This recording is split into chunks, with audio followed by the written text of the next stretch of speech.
नमस्कार जी, उत्तर प्रदेश उत्तराखंड देख रहे हैं आप। मैं हूं कुंदन जब्यार। यूपी के सीएम योगी आदित्यनाथ आज भगवान श्री राम की नगरी अयोध्या फिर जाने वाले हैं। सीएम योगी अयोध्या के रामसेवकपुरम में बने श्री रामनाथ स्वामी मंदिर के प्राण प्रतिष्ठा कार्यक्रम में शामिल होंगे। लोकसभा चुनाव के नतीजे आने के बाद योगी चौथी बार अयोध्या जा रहे हैं। अयोध्या की मिल्कीपुर सीट पर उपचुनाव होने वाला है और खुद योगी आदित्यनाथ ने उपचुनाव की कमान संभाली हुई है। तो चौथी बार नतीजों के ऐलान, लोकसभा चुनाव के नतीजों के ऐलान के बाद ये चौथी बार मुख्यमंत्री योगी आदित्यनाथ अयोध्या जाने वाले हैं। और सीएम योगी यहां पर एक मंदिर का उद्घाटन करेंगे। रामसेवकपुरम में ये मंदिर है जिसका उद्घाटन करेंगे। तमिलनाडु की एक संस्था ने इस मंदिर का निर्माण कराया है और वहां पर मुख्यमंत्री योगी आदित्यनाथ प्राण प्रतिष्ठा कार्यक्रम में शामिल होंगे। सीएम योगी का आज अयोध्या दौरा है और लोकसभा चुनाव के नतीजों के बाद ये चौथा अयोध्या दौरा मुख्यमंत्री का कहा जा रहा है। दरअसल यहां पर मिल्कीपुर विधानसभा सीट है जहां के लिए उपचुनाव होगा और इस सीट की कमान मुख्यमंत्री योगी आदित्यनाथ के पास है। इस सीट को जिम्मेदारी मुख्यमंत्री योगी आदित्यनाथ ने अपने कंधों पर ली है।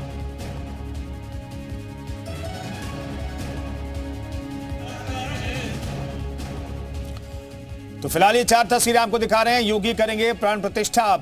सीएम योगी शिव पूजा में दिखाई देंगे। आज विधानसभा उपचुनाव के 10 सीटों पर दरअसल जीत हासिल करने की कोशिश करेंगे मुख्यमंत्री योगी आदित्यनाथ। अयोध्या में पहली बार दक्षिण भारतीय परंपरा पर कोई शिव मंदिर बना है। योगी इस मंदिर में प्राण प्रतिष्ठा कार्यक्रम में शामिल होंगे, प्राण प्रतिष्ठा करेंगे। शिव मंदिर के 25 फीट ऊंचे शिखर पर कलश की स्थापना और गर्भगृह में पूजा करके इस शिव मंदिर की प्राण प्रतिष्ठा करेंगे। इस बार जिन 10 सीटों पर विधानसभा का उपचुनाव होना है उसमें एक सीट मिल्कीपुर अयोध्या में भी है। अयोध्या एक बार फिर सज धज कर तैयार है। राम मंदिर आंदोलन की हृदय स्थली रामसेवकपुर को देवालय का रूप दिया गया है। यहाँ दक्षिण भारत की परंपरा पर आधारित भगवान शिव के मंदिर की स्थापना की गई है। आज मंदिर में भगवान शिव की प्राण प्रतिष्ठा की जाएगी। मुख्यमंत्री योगी आदित्यनाथ मंदिर के शिखर पर पताका लगाएंगे। इसके साथ ही अनुष्ठान में भी शामिल होंगे। रामसेवकपुर में श्री रामनाथ स्वामी मंदिर की स्थापना तमिलनाडु के थेन नामक संस्था की ओर से कराया गया है, जिसमें भगवान शिव विराजमान होंगे। हालांकि अयोध्या के मिल्कीपुर में होने वाले विधानसभा उपचुनाव को देखते हुए योगी के दौरे पर विपक्ष ने निशाना भी साधा है। अब मिल्कीपुर ये अपनी इज्जत बचाने के लिए जीतना चाहते हैं, उसी के लिए ये वहां जा रहे हैं बार बार, और कोई काम नहीं है इनका। सिर्फ ये सरकारी पैसे पर बीजेपी का प्रचार करने जा रहे हैं। तो राम की नगरी में भगवान शिव के मंदिर का निर्माण हुआ है जिसके प्राण प्रतिष्ठा कार्यक्रम में मुख्यमंत्री योगी आदित्यनाथ शामिल होंगे।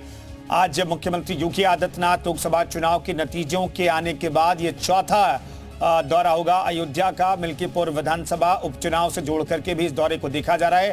हालांकि उनका सीधा मकसद दक्षिण भारतीय शैली में शिव मंदिर का जो निर्माण हुआ है राम सेवकपुरम में, वहां पर मंदिर में प्राण प्रतिष्ठा के कार्यक्रम में उनको शामिल होना है। और शिव मंदिर के प्राण प्रतिष्ठा से पहले जी मीडिया टीम की एक्सक्लूसिव रिपोर्ट देखिए। रामेश्वरम के रामानाथ स्वामी मंदिर की तर्ज पर अब अयोध्या में भी वैसे ही शिवलिंग स्थापित की जाएगी। सीएम योगी आदित्यनाथ कुछ देर में इस मंदिर में पहुंचेंगे और ये जो तस्वीर आप देख पा रहे हैं ये वो मंदिर है जो कि साउथ इंडियन स्टाइल में बना हुआ है, यानी कि तमिलनाडु के जो तमाम पुजारी हैं वो यहाँ पर पहुंचे हुए हैं। विश्व हिंदू परिषद ने ये जमीन जो रामसेवकपुरम है, जो कि ग्रह स्थल माना जाता रहा है अयोध्या का, वहां पर अब ये मंदिर स्थापित होगा। अब ये देव स्थान हो गया है। और ये देखिए जो आप ये जो शिवलिंग देख पा रहे हैं, ऐसा ही शिवलिंग आपको जब आप साउथ इंडिया यानी कि रामेश्वरम जाएंगे तो वहां पर सेम ऐसा शिवलिंग देखने को मिलेगा। और ये पहली बार ऐसा है कि जब अयोध्या में साउथ इंडिया से, तमिलनाडु से शिवलिंग बनकर यहां पर आया है और स्थापित हो रहा है। इसकी मान्यता ये है, यहाँ के जो पुजारी हमें बता रहे हैं कि अगर जो भी रामेश्वरम नहीं जा सकता, वहां पर जाके दर्शन नहीं कर सकता, तो वो यहाँ पर आके अगर दर्शन करेगा तो कहीं ना कहीं उसको वही फल मिलेगा। सीएम योगी आदित्यनाथ इस शिवलिंग का यहाँ पर उद्घाटन करेंगे। मंदिर जो है वो साउथ इंडियन स्टाइल में बना हुआ है, लगभग बनकर पूरी तरीके से तैयार है। और आप पूरा जो डिजाइन देखिए इस पूरे मंदिर का, आपको पूरा फील यहाँ पर साउथ इंडिया का आएगा। और यहाँ पर जो कलश रखे हुए हैं 108 कलश जिनसे भगवान शिव को यहाँ पर उनका जलाभिषेक किया जाएगा। ये सरयू नदी का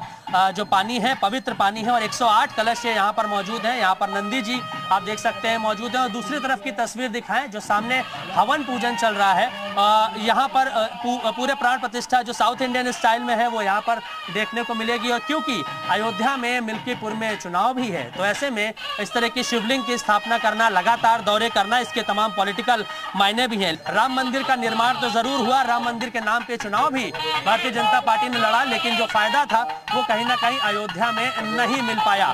तो ऐसे में उपचुनाव में जीत हासिल हो और जो मैसेज देने का काम किया जाएगा देश भर में, उसकी तैयारी में फिलहाल यहाँ पर जुड़ चुके हैं। और आप देखिए जो पूरा मंदिर का स्टाइल है, ये पूरा साउथ इंडियन स्टाइल है। और सीएम योगी आदित्यनाथ मंदिर के शिवलिंग के प्राण प्रतिष्ठा करके, उद्घाटन करके यहाँ पर कहीं ना कहीं जो धार्मिक भावनाओं के साथ ही पॉलिटिकल कनेक्शन भी जोड़ने का काम करेंगे। संदीप दिवाकर के साथ मयूर शुक्ला, जी मीडिया, अयोध्या। तो मयूर हमारे सहयोगी इस खबर पर बातचीत करने के लिए मौके से हमारे साथ जुड़ रहे हैं। मयूर, कुल मिलाकर के देखें तो सियासी मायने इसके निकाले जाएंगे, लेकिन वहां पर मुख्यमंत्री योगी आदित्यनाथ का कब कार्यक्रम है, कितने बजे पहुंचेंगे, कितनी देर यहां पर मंदिर के प्राण प्रतिष्ठा कार्यक्रम में मौजूद रहेंगे? देखिए, क्योंकि मुख्यमंत्री योगी आदित्यनाथ को 11 बजे से इस मंदिर में जो प्राण प्रतिष्ठा का कार्यक्रम है, शिवलिंग की स्थापना है, उसमें शामिल होना है। उसके बाद चूंकि उनको 3 दिवसीय दौरे पर वो गोरखपुर भी जा रहे हैं, तो यहाँ पर 2 से ढाई घंटे का जो समय उनको लगेगा, उसके बाद वो यहाँ से जो है आगे प्रस्थान कर जाएंगे। सबसे पहले राम सेवकपुरम में जो मंदिर की जहाँ पर स्थापना की गई है, जो शिवलिंग की स्थापना यहाँ करने पहुँच रहे हैं सीएम योगी आदित्यनाथ, उसकी तस्वीर हम दिखाएंगे। साउथ इंडियन स्टाइल में उसकी पद्धति पर ही ये पूरा मंदिर बना हुआ है। और सामने जो तस्वीर आप देख पा रहे हैं, ये हवन स्थल है, यानी कोई यहाँ पर आके पहले हवन पूजन किया जाएगा। और जो साउथ इंडियन की जो पद्धति है, उनकी जो पूजा की शैली है, उसी के आधार पर यहाँ पर शिवलिंग की प्राण प्रतिष्ठा भी करने का काम किया जाएगा। लगभग 2.5 से 3 फीट जो है लंबी ये शिवलिंग है। और ये एज इट इज वैसी ही है जैसे रामेश्वरम में, यानी कि रामानाथ स्वामी जो मंदिर है रामेश्वरम में, जिसकी स्थापना भगवान श्री राम ने लंका में कूच करने से पहले की थी, सेम उसी स्टाइल का ये जो शिवलिंग है वहां से बनकर आया। और ये पहली बार है जब अयोध्या में कोई भी शिवलिंग साउथ इंडिया से आया है बनकर, और यहाँ पर उसकी स्थापना जो है वो की जाएगी। लगभग 10:45 का जो समय बताया गया है, 11 बजे तक सीएम योगी आदित्यनाथ यहाँ पर पहुंचेंगे और पूरा जो है पूजा पाठ करेंगे। 25 फीट ऊपर जो है यहाँ पर कलश रखा गया है, और 108 जो है यहाँ पर कलश रखे हुए हैं, जिसमें सरयू का पानी है, जिससे जलाभिषेक जो है वो शिवलिंग का करने का काम किया जाएगा। और इसके पॉलिटिकल मायने भी निकाले जा रहे हैं, क्योंकि लोकसभा चुनाव में जिस तरीके की उम्मीद थी, खासतौर पर अयोध्या में भगवान श्री राम का नाम लेकर भारतीय जनता पार्टी चुनाव में उतरी थी, लेकिन यहीं पर उनको हार का सामने करने पड़ा। तो ये चौथा दौरा है सीएम योगी आदित्यनाथ का, मिल्कीपुर में जो है उपचुनाव भी होना है। तो ऐसे में एक बड़ा मैसेज देने का भी काम करेंगे, कहीं ना कहीं धार्मिक जो एंगल है उससे जोड़ने का काम करेंगे। और नॉर्थ और साउथ के कनेक्शन की भी यहाँ पर बात निकल के आ रही है। यहाँ पर जो पुजारी हैं, उनका कहना है कि जिस तरीके से भगवान श्री राम ने उत्तर और दक्षिण को जोड़ने का काम किया था, उसी तरीके से, क्योंकि सारे जो पुजारी हैं यहाँ पर वो सब तमिलनाडु से ही हैं, हिंदी में बात भी फिलहाल वो नहीं कर पा रहे हैं, तो ऐसे में हम उनसे बात भी नहीं कर पाए। तो उनका कहना है कि जैसे नॉर्थ और साउथ को जोड़ने का काम भगवान श्री राम ने किया था, उसी तरह से सीएम योगी आदित्यनाथ भी इस पूरी पद्धति को लेकर चल रहे हैं, उसको जोड़ने का काम कर रहे हैं और देश को एक सूत्र में बांधने का काम कर रहे हैं। लेकिन अगर इसके पॉलिटिकल मायने निकाले तो कहीं ना कहीं सवाल यही है कि क्या इसका पॉलिटिकल मायने, चूंकि प्राण प्रतिष्ठा कार्यक्रम में शामिल होने के लिए साउथ इंडियन स्टाइल में जो वहां पर मंदिर बनाया गया, जहां पर शिवलिंग की प्राण प्रतिष्ठा होनी है, उस कार्यक्रम में शामिल होने के लिए मुख्यमंत्री आ रहे हैं, लेकिन क्या इसे भी मिल्कीपुर विधानसभा के उपचुनाव से जोड़कर देखा जा सकता है? ना, बिल्कुल इसमें कोई दो राय नहीं है, क्योंकि मिल्कीपुर जो विधानसभा का उपचुनाव है, बहुत ज़्यादा नाक की अगर हम कहें तो लड़ाई है भारतीय जनता पार्टी के लिए, कि जिन भगवान श्री राम को लेकर लगातार भारतीय जनता पार्टी इतने दशकों से राजनीति करती चली आई, उन्हीं के नाम पर सत्ता में आए और उन्हीं के नाम पर 2024 का लोकसभा चुनाव भी लड़ा गया। लेकिन जो पूरा मंडल है, अयोध्या मंडल, फैजाबाद मंडल, वही बीजेपी हार गई। तो ऐसे में ये बड़ा चिंता का विषय ज़रूर है। तो मिल्कीपुर को साधने का प्रयास तो यहाँ से किया ही जाएगा। इसी के साथ जहाँ जहाँ भी 10 सीटों पर उपचुनाव है पूरे उत्तर प्रदेश में, वहां पर लगातार सीएम योगी आदित्यनाथ जा रहे हैं और अपने कंधों पे जिम्मेदारी उन्होंने उठाई है कि 10 की 10 सीटों पे जीत हासिल हो। हालांकि विपक्ष की बात करें तो वो अपने एजेंडे में लगे हुए हैं और अपनी तरीके से वो अपना चुनाव प्रचार सारी चीजें कर रहे हैं। लेकिन अगर धार्मिक भावनाओं को जोड़ने का काम करें तो यहाँ साउथ इंडियन कनेक्शन तो यहाँ पर है ही। इसी के साथ जो शिवलिंग की स्थापना यहाँ पर करेंगे, उसकी प्राण प्रतिष्ठा करेंगे, तो कहीं ना कहीं उसका लाभ भी जो राम भक्त हैं, जो शिव भक्त हैं, क्योंकि भगवान श्री राम जो है वो आराध्य मांगते थे भगवान शिव को, तो ऐसे में में अयोध्या में शिवलिंग की स्थापना इतने बड़े रूप में करना, तो कहीं ना कहीं इसका भी एक एंगल जोड़ने का यहाँ पर काम किया जाएगा।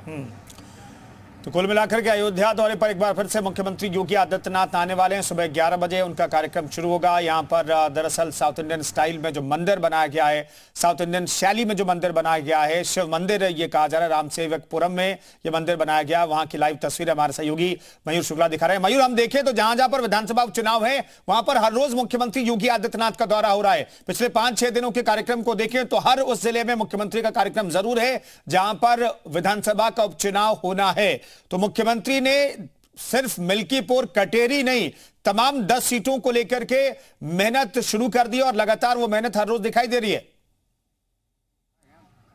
देखिए, खुद तो वो मेहनत कर ही रहे हैं, इसी के साथ जो तमाम जो पार्टी के पदाधिकारी हैं, जो क्षेत्रीय नेता हैं और तमाम विधायक हैं, सांसद हैं, उनको भी जिम्मेदारी सौंपी गई है कि बूथ स्तर पर किस तरीके से पार्टी को मजबूत करना है। क्योंकि ये 10 जो विधानसभा की उपचुनाव की सीटें, इससे पहले इतना बड़ा उपचुनाव अभी तक उत्तर प्रदेश में नहीं हुआ है। तो ऐसे में क्योंकि 5 सीटों पर भारतीय जनता पार्टी का राज रहा और 5 सीटों पर विपक्ष यानी कि समाजवादी पार्टी का राज रहा है, तो ऐसे में जो अपनी सीटें जीतने का तो प्रयास रहेगा ही, इसी के साथ जो समाजवादी पार्टी के खेमे की सीटें हैं वहां पर भी सेंधमारी करना चाहती है भारतीय जनता पार्टी। यही वजह है कि ठीक है मयूर, खबर पर नजर बनाए रखिए। जब मुख्यमंत्री पहुंचेंगे तो दोबारा आपके पास लौटेंगे, वहां की लाइव तस्वीरें हम अपने दर्शकों को दिखाएंगे।